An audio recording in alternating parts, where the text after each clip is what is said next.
Isa sa pinakamagandang motor ng Honda sa Pilipinas ay ang ADV. Marami ang nag-ipon at nag-abang sa pagdating ng bagong update ng modelong ito sapagkat dala nito ang mga katangian na hinahanap ng karamihan.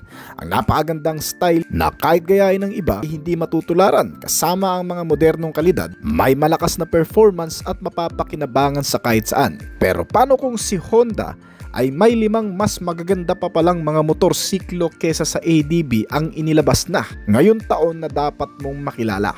Ang mga motor na hindi lang sa nagdadala ng magandang hitsura, may malalakas ding makina at mga high-tech na features at mga gamit na dapat mong malaman. Ang mga motorsiklo na kapag dinala sa Pilipinas ay siguradong iyong pag-iipunan. Yan ang alamin natin kasama ng mga kabuang presyo nito. Pero bago yun, syempre, kung bago ka pa lamang po dito sa akin channel, baka naman gabihin po yung subscribe button pati ng notification bell para naman update lang sa mga video na gagawin ko pa. Alright, simulan na natin to!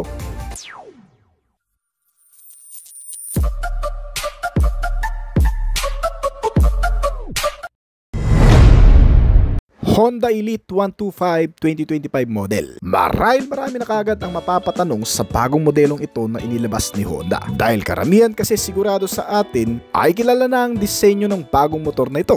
Pero wag ka muna mga kaibigan, bagamat isa ito sa pinakaayaw mo man siguro na motorsiklo ni Honda, pero kung alamin mo ang bago nitong dinadala ay siguradong ikaw ay mapapanganga. Ang Honda Elite 125 kasi, ang bagong version ngayon ng Honda DU110 sa Pilipinas na inaayawan ng marami pero gustong gusto naman ng ilang mga estudyante. Ito ay gawa mismo sa bansang Japan na ngayon ay available na sa ilang merkado sa Asia, kabilang ang India at ang Malaysia. Ang bagong motor na ito ngayon ay nagdadala ng na-refresh na itsura at mga makabagong teknolohiya. Katulad ng headlight nito na naka-LED type na may kasamang DRL sa itaas na parang kilay. Nilagyan ng 2 bagong display na digital meter panel gauge para sa mas magandang readout ng rider habang nagmamaneho. Kasamang mas malakas na performance ngunit mas pinatipid pa rin sa gasolina. Ang isa pang maganda, meron itong bagong safety features ngayon na naka-front brake disc na at rear drum brake naman sa likuran na magpapatibay pa ng kapit ng preno sa mga biglaang paghinto. Sinamahan ito ng combination braking system,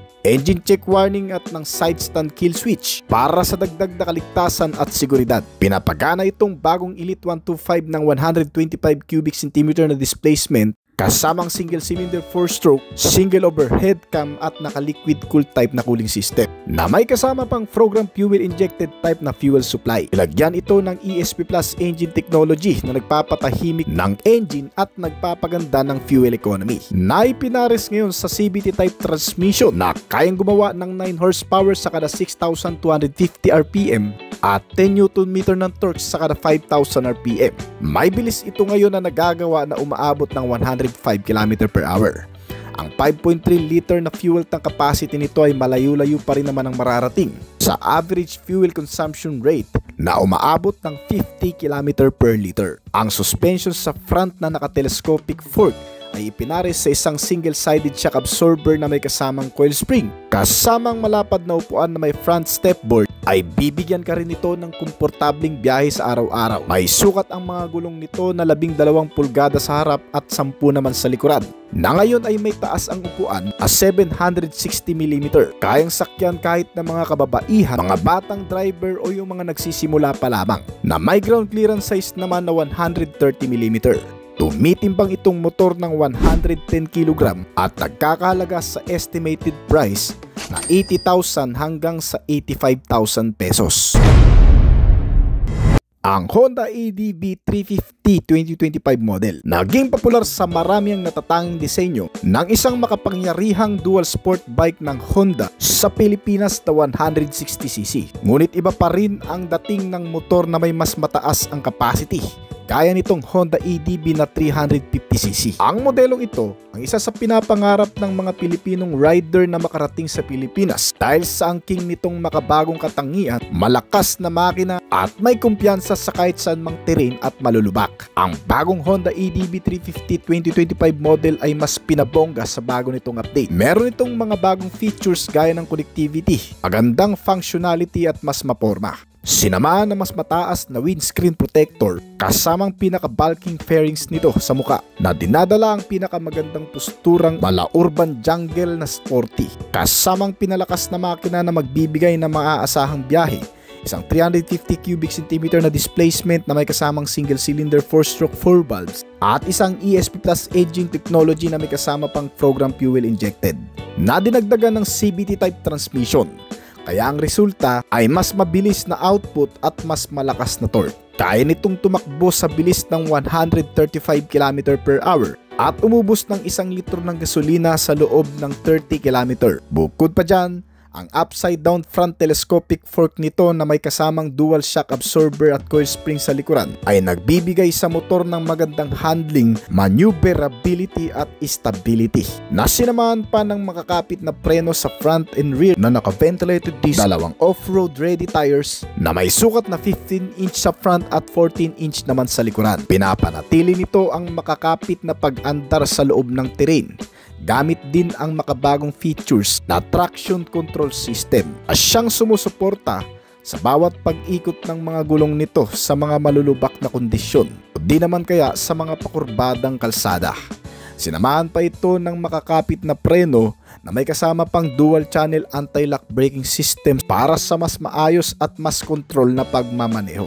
Ang ADB 350 ay may mas pataas na windscreen na di-adjustable, naked handle kasamang malapad na seat kaya napaka-comfortable. Sinamahan ito ng mga console packet sa front na may kasamang USB port ready at isang malawak na underseat compartment para sa ilang mga bagahe. Ang bagong motor ay nakakuha rin ng full LED lighting system sa front and rear.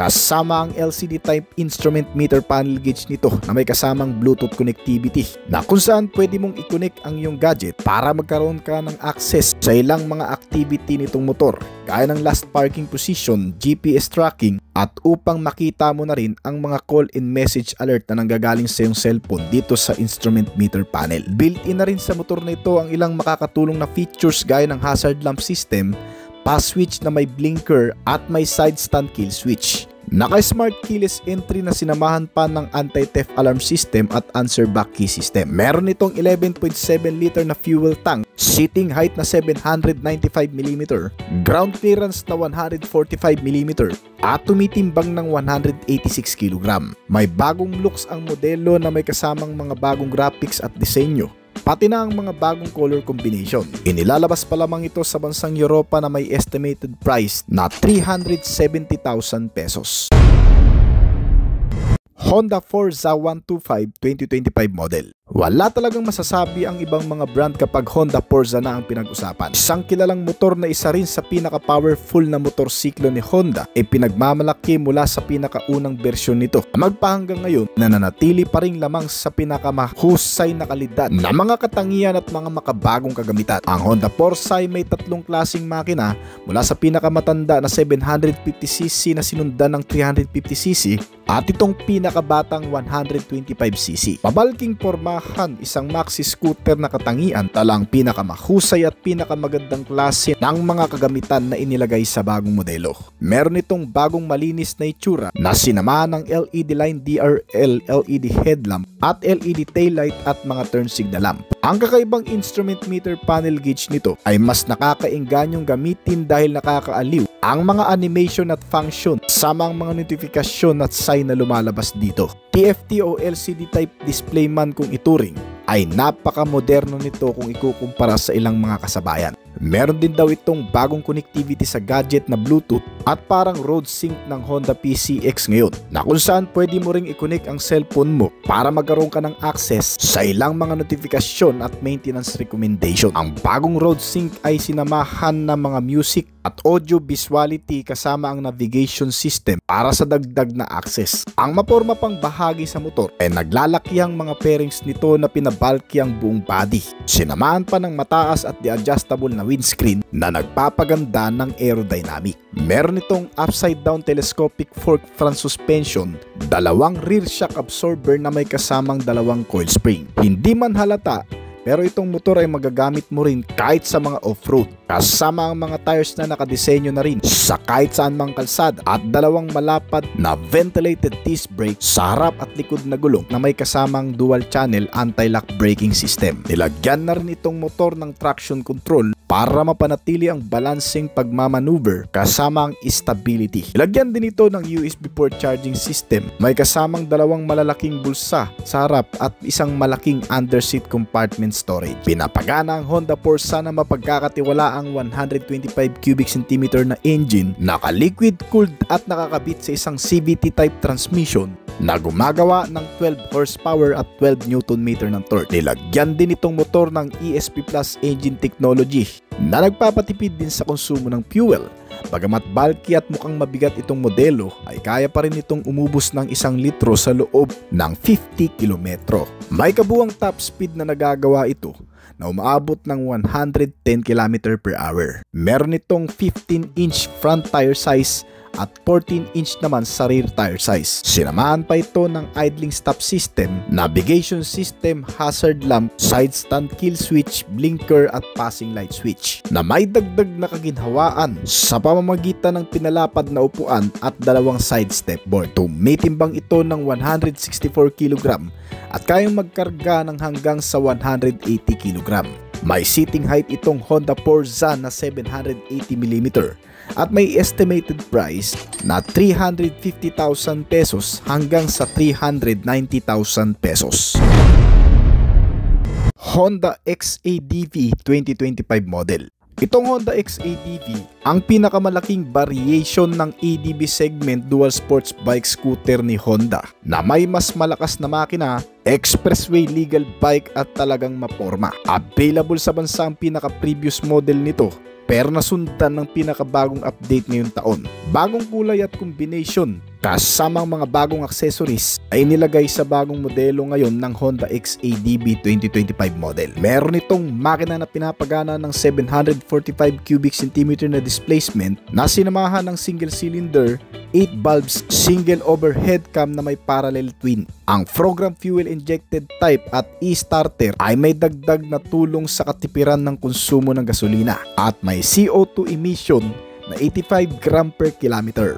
Ang oil tank capacity ng XADV kapag ikaw ay mag-change oil ay 4 liters at isang liquid cooled type na cooling system na may kasamang 6-speed dual clutch type transmission. Gumagawa ito ng malakas na maximum output na umaabot ng 45 horsepower sa kada 6,750 RPM at malakas din na maximum torque na 70 Nm sa kada 4,250 RPM. May bilis itong motor na umaabot ng hanggang sa 200 km/h. Kaya talagang pang-express. May timbang ito na 237 kg at 165 na ground clearance. Itong motor ay gumagamit ng chassis frame na diamond steel pipe na mas mabigat kesa sa mga ordinaryong motorsiklo na below 350cc ang kapasidad. Ang 13.2 liter na fuel tank capacity nito ay malayo-layo na rin kahit papanong mararating dahil kaya nitong motor kumonsumo ng 20 km per liter. Ang 41mm front suspension upside down telescopic fork ay nagbibigay ng magandang handling at stability. Kahit may isadsad sa malulubak ay hindi ka basta matatagtag dahil sinamahan ng rear suspension na monoshock, damper Frolink na may swing arm na may 150mm travel at kayang bumuhat ng mabibigat na gamit. Sinamahan ito ng mga gulong na may 17 pulgada sa harap at 15 naman sa likuran ng sukat. Ang mga ilaw nito sa headlamp na naka-LED type kasama ang tail lamp na naka-LED type maging ang mga tail lamp ay gumaganda ang visibility lalo na sa madidilim. Nilagyan pa ito ng 5-inch TFT display instrument meter panel na may road sync access at mga connectivity. Nilagyan din ito ng USB Type-C na charging port, may self-canceling indicator at cruise control system. Hindi lang pala napanatili ang matatag na katangian, ay mas dinagdagan pa ng mga modernong kagamitan. Bukod sa ilang mga switch function at navigation, nilagyan din ito ng riding mode system gaya ng sports, standard, rain, gravel at user mode na pagpipilian. Itong Honda XADV 750cc ay mas pinadami pa ang mga security kasama ang smart keyless entry na may anti-theft alarm device system at answer back key system. Meron itong mga safety features gaya ng dual channel anti-lock braking system at isang traction control kasama ang hazard lamp, pass switch, side stand kill switch at mga reflector na dagdag sa visibility. Meron itong magagandang klase ng braking system sa front na naka-radial mounted 4-piston caliper brake at floating double disc type pa na may sukat na 296mm. Habang naka-single piston caliper brake naman sa likuran na may sukat na 240mm. Kaya naman sobrang safe na niyan kahit pa sa mga biglaang preno. May seating height itong motor na 820mm at wheelbase size na 1590mm. Ang XADB 2025 model ay nagre-range sa estimated price na 690,000 hanggang sa 700,000 pesos. Honda PCX 125.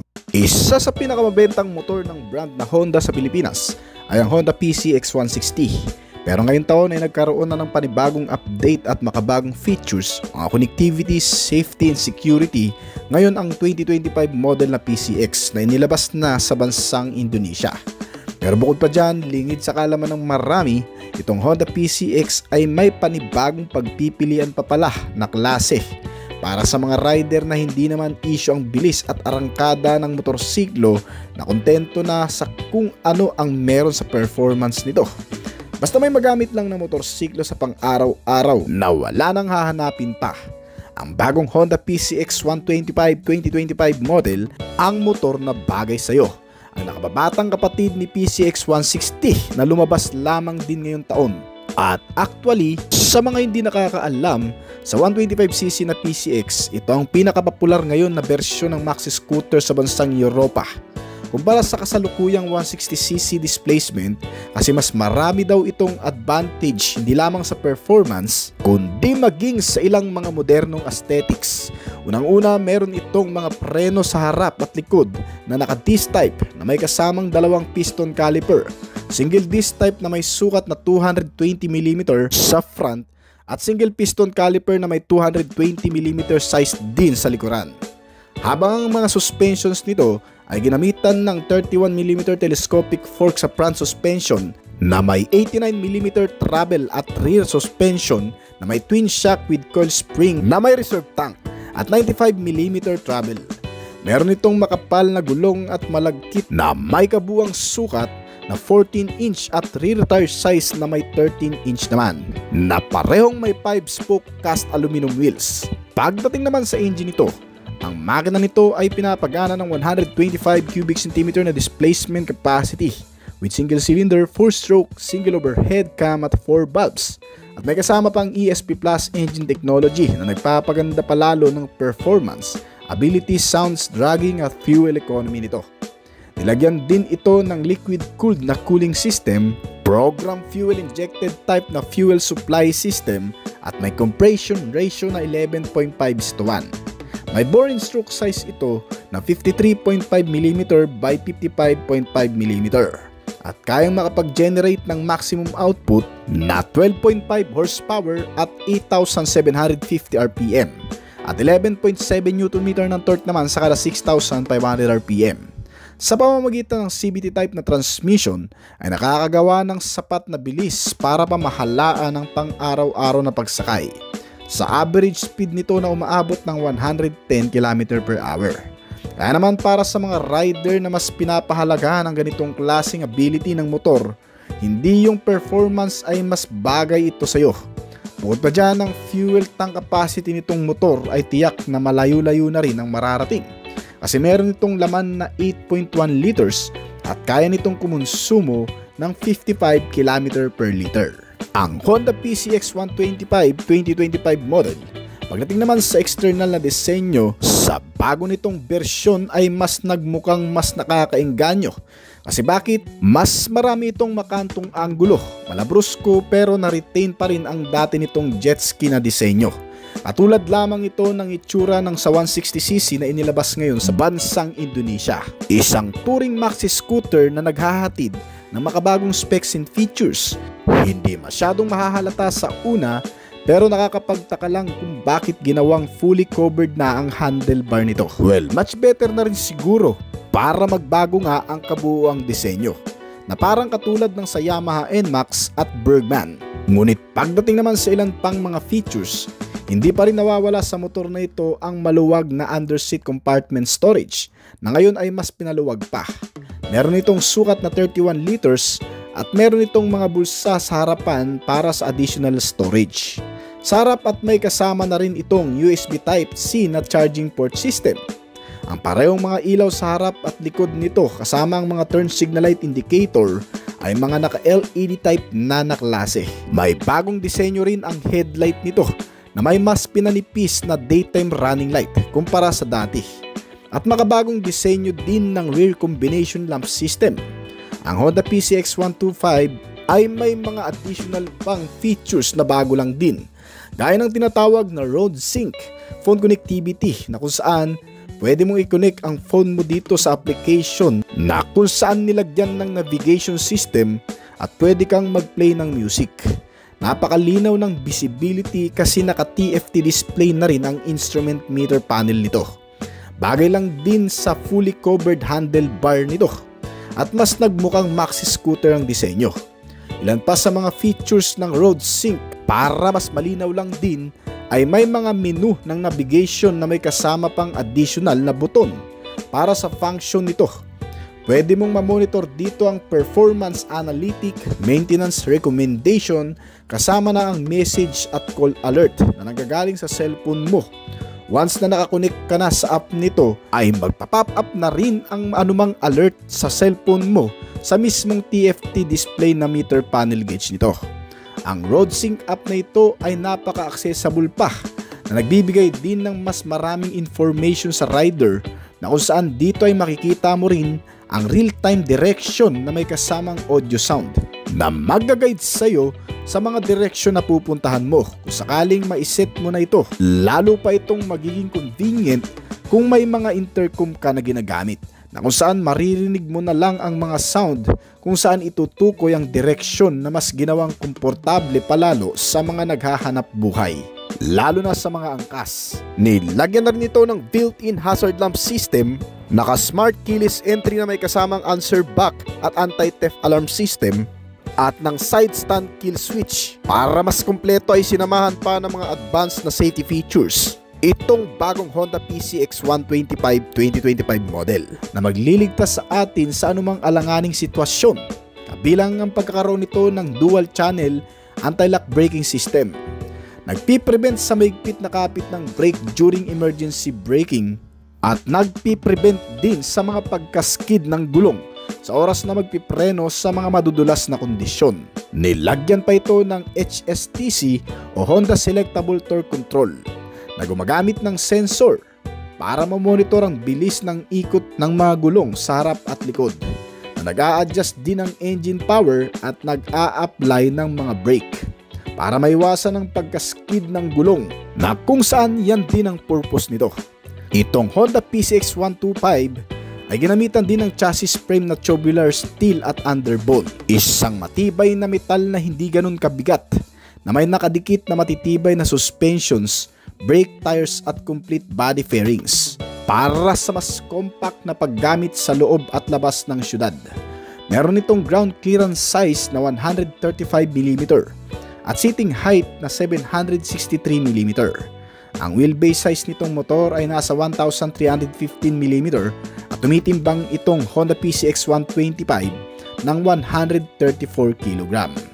Nagkakahalaga ito sa European market sa halagang estimated price na 222,000 pesos.